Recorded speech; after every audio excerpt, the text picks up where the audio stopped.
Here is a number worth sitting with.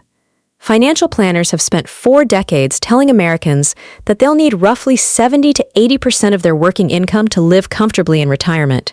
It sounds precise. It sounds tested. It sounds like something a team of actuaries arrived at after years of careful study.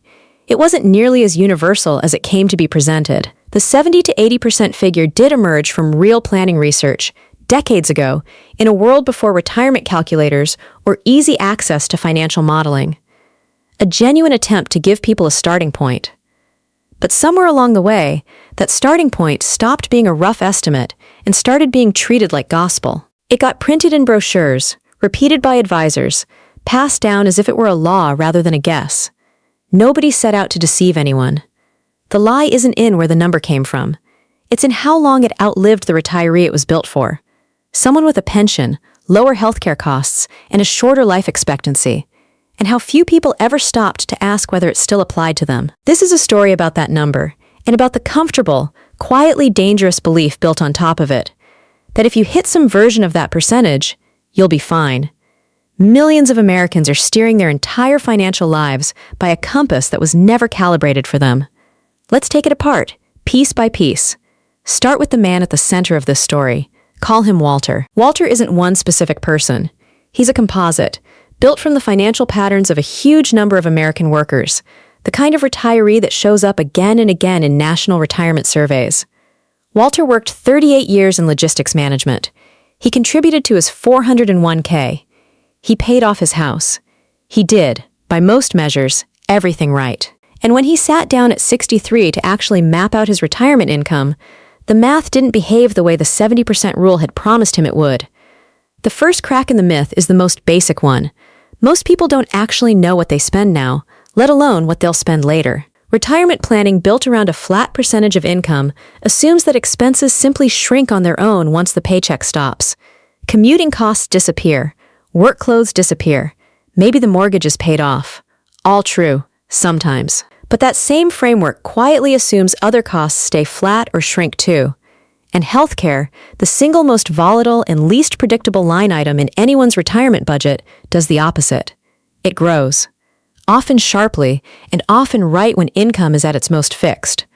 Walter spread his retirement paperwork across the kitchen table on a Sunday afternoon, the way he had a dozen times before. The numbers looked familiar. The pension estimate he didn't have, the 401k balance, the Social Security projection he'd printed out from the mail. Familiar, until he got to the line for long-term care. He checked it twice. Then a third time, running his finger down the page like the number might change if he looked at it differently. For the first time in nearly 40 years of working, his retirement plan didn't look finished. It looked like it was missing a room nobody had told him the house needed. Nobody had ever asked him to plan for that room. His whole financial education, if you could call it that, had consisted of a target percentage and a savings rate. Nobody had shown him what actually happens to a household's cost structure between the ages of 65 and 85. Walter wasn't reckless with money. He was, if anything, the opposite.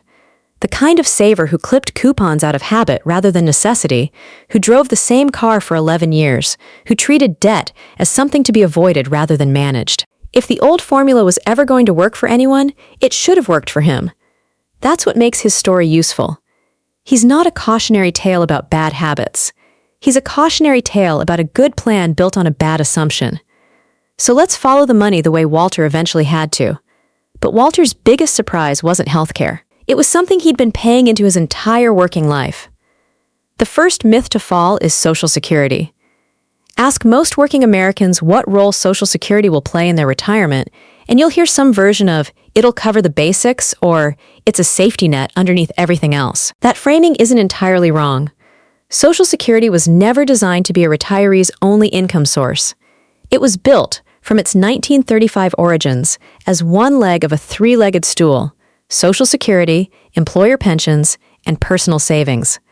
The problem is that one of those legs has quietly vanished for most workers. Traditional pensions, the kind that guaranteed a fixed monthly check for life, have largely disappeared from the private sector, replaced by 401k plans that shift both the saving and the investing risk onto the individual. Social Security is still standing. The stool is not. The Social Security Administration itself publishes the number that matters here. For a worker with average earnings, Social Security is designed to replace around 40% of pre-retirement income. Not 70, not 80, 40. For higher earners, that replacement rate is even lower because the benefit formula is progressive. It's weighted to replace a larger share of income for lower earners and a smaller share for higher earners. This isn't a flaw or an emergency. It's how the program was built. But it means that anyone quietly assuming Social Security will cover the basics while savings cover the extras is often working from a much smaller safety net than they imagine. The disappearance of the second leg of that stool didn't happen overnight, and it didn't happen because employers stopped caring about their workers' retirements. The old-style pension guaranteed a fixed check for life, and the employer carried the risk of paying it. That kind of promise got expensive to keep over decades, so companies shifted, quietly and gradually, toward plans like the 401k, plans that hand the saving and the investing risk to the worker instead. Walter's father retired with a guaranteed pension check arriving every month, the same amount, like clockwork, for as long as he lived. Walter retired with an account balance and a calculator. One generation expected certainty. The next inherited uncertainty, and mostly didn't notice the trade until it was already made. There's a second layer here, one most people haven't been forced to think about yet: the long-term financing of the program itself. The Social Security Board of Trustees releases an annual report projecting the health of the trust funds that pay retirement and disability benefits. For years, those reports have projected that if Congress doesn't act, the combined trust funds will be unable to pay full scheduled benefits sometime in the mid-2030s, after which incoming payroll tax revenue would still cover a large majority of benefits, but not all. That doesn't mean Social Security disappears. It never has. But it does mean the program has a structural gap lawmakers will eventually have to close. Planning around Social Security covering the same share of your income it covers today, without accounting for that uncertainty, is a bet, not a plan. Now to the piece almost nobody prices correctly: healthcare. Medicare is often treated, casually, as the retirement version of a company health plan. Comprehensive, mostly free, done. It isn't. Medicare comes with premiums, deductibles, and coinsurance, and it does not cover everything. Original Medicare has no cap on out-of-pocket costs unless a retiree also carries supplemental coverage, which itself comes with its own premium. Dental care, hearing aids, and most long-term care. The extended custodial care that a growing share of older Americans eventually need fall largely outside what Medicare covers at all. Long-term care, when it's needed, is one of the most expensive categories of spending a household will ever face, and it arrives at precisely the point in life when income is most fixed and least flexible. This is where Walter's plan actually broke. Not because he mismanaged his 401k. Not because he splurged. At 76, Walter wasn't worrying about the stock market anymore. He was sitting in a hospital hallway, deciding whether he could afford another month in a rehabilitation facility after surgery. A bill his projected income, built around that old 70% formula, had never once accounted for. The formula had told him he'd be comfortable. It had never asked him what happens if his body needs more care than his plan anticipated. What makes this piece of the myth especially dangerous is timing. Healthcare costs in retirement don't arrive evenly. They tend to be modest in the early, active years of retirement, then rise steeply in the later years, often at the exact moment when a retiree's other assets have already been drawn down for a decade or more. It's a cost curve that runs in the opposite direction of most people's intuition, which assumes life gets cheaper as it gets quieter. For a lot of retirees, the opposite is closer to the truth. The quietest years financially are the ones right after retirement, and the most expensive years are the ones nobody wants to think about at all. Even if Walter had guessed every expense correctly, there was still one quiet force working against him every single year. Layer 3. Inflation, the quiet one, the one that does its damage so slowly, most people never notice until the damage is done. A dollar saved today does not hold its value for 30 years. That's not pessimism. It's arithmetic. Even during periods most economists would call normal inflation, prices roughly double every couple of decades. A retirement plan built around today's cost of living, without adjusting for that steady erosion, fails quietly, a little more each year, for as long as the retiree lives. This matters most for retirees, because most live on relatively fixed income. a pension, if they're lucky enough to have one, and Social Security, which does receive annual cost of living adjustments that are frequently criticized for lagging behind the inflation retirees actually experience, especially in healthcare. Walter had built his retirement number the year he turned 60. He hadn't rebuilt it since. By the time he was 75, the number he'd been aiming at for 15 years no longer described the world he was actually living in. It's a strange kind of financial gap, not caused by a single bad decision, but by the absence of any decision at all. He had simply trusted that the number he'd calculated once would keep being the right number, the same way a person might trust that a map printed 15 years ago still shows every road correctly.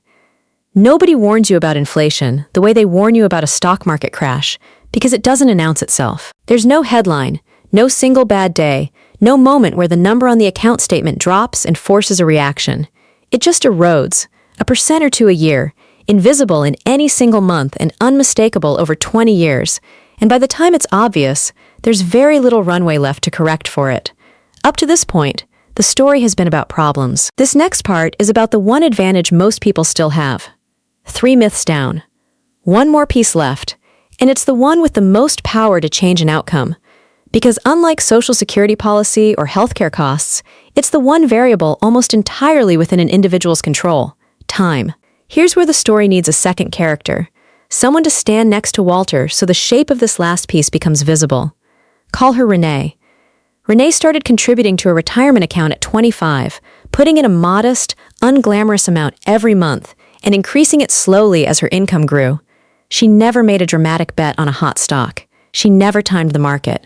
She simply let compounding do what compounding does: reinvest returns, generate more returns on those returns, and repeat year after year without asking for permission or attention. That doesn't mean it was easy. In 2008, she watched her retirement account lose thousands of dollars in the space of a few months. Friends told her to stop contributing until things felt safer. For a while, she almost listened. Instead, she kept sending the same amount in every month, buying shares at prices that felt frightening at the time. Years later, those frightening months turned out to be some of the cheapest shares she ever bought. The math behind this is not mysterious, but it's routinely underestimated because human intuition is bad at exponential growth. Money invested in your 20s has 3 or 4 decades to compound before retirement. Money invested in your 40s has half that runway, or less. To reach the same ending balance, a late starter typically has to contribute several times more per month than an early starter. Not because they're a worse saver, but because they're fighting the same math with far less time. It's the single clearest, most quantifiable advantage in personal finance, and the most consistently squandered, because in your 20s and 30s, retirement feels abstract, someone else's problem. By the time it feels real, a huge share of the advantage is already gone. This is the part of the myth that matters most, because it's the part where the story stops being about a broken system and starts being about individual leverage. Nobody can personally fix the Social Security Trust Fund's financing gap. Nobody can personally reverse the disappearance of pensions or force healthcare costs to grow more slowly. But almost everybody can control when they start and how consistently they continue. Renee didn't have a higher income than Walter for most of her career. She wasn't smarter about the market. She rarely thought about the market at all, which was itself part of the strategy. What she had was an earlier start and a refusal to interrupt it.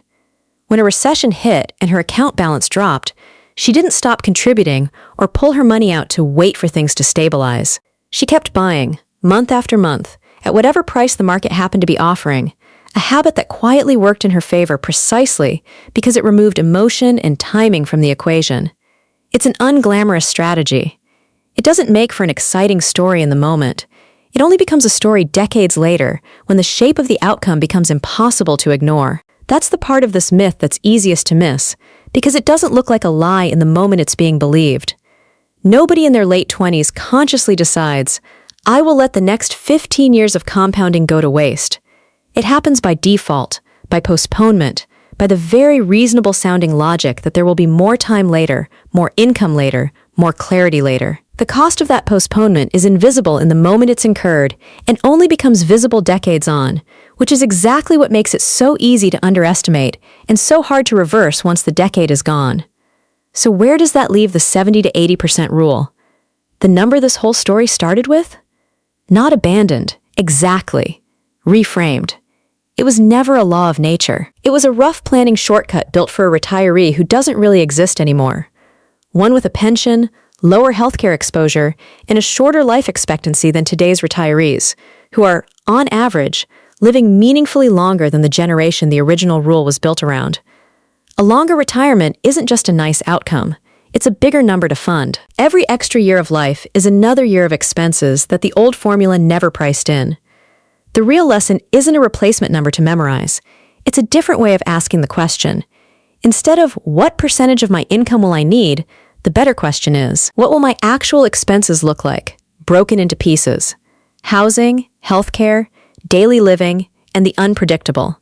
And which of those pieces is Social Security actually going to cover? Which pieces will inflation quietly inflate over the next 30 years? And how much time do I still have to let compounding do the heavy lifting instead of trying to do it myself in the final decade before retirement? Walter, by the way, is still fine. Not because the plan he built at 60 was correct. It wasn't. But because he was willing to rebuild it at 70, cutting costs in some areas, delaying Social Security to increase his monthly benefit, adjusting expectations in others. The myth didn't ruin him. It just cost him a decade of clarity he could have used differently, and a level of stress in his 70s that better information could have prevented. Renee's story doesn't have a dramatic turn, and that's the point. There's no crisis, no rebuilding, no late scramble. Just a graph that looks unremarkable for 20 years and then bends sharply upward in the last 10, doing in a decade what it took her 3 decades to set up. The lie was never that retirement is expensive, or that Social Security matters, or that healthcare costs money. Those are just facts. The lie was the shortcut. The idea that a single tidy percentage, inherited from a different generation's economy, could stand in for the actual, specific, unglamorous work of knowing your own numbers. Walter spent decades trying to reach someone else's number. Renee spent decades understanding her own. That's the difference. Retirement isn't won by memorizing a percentage. It's won by understanding the life you're actually trying to protect. Because in the end, retirement isn't a math problem. It's a life problem. And life has never fit inside a single percentage.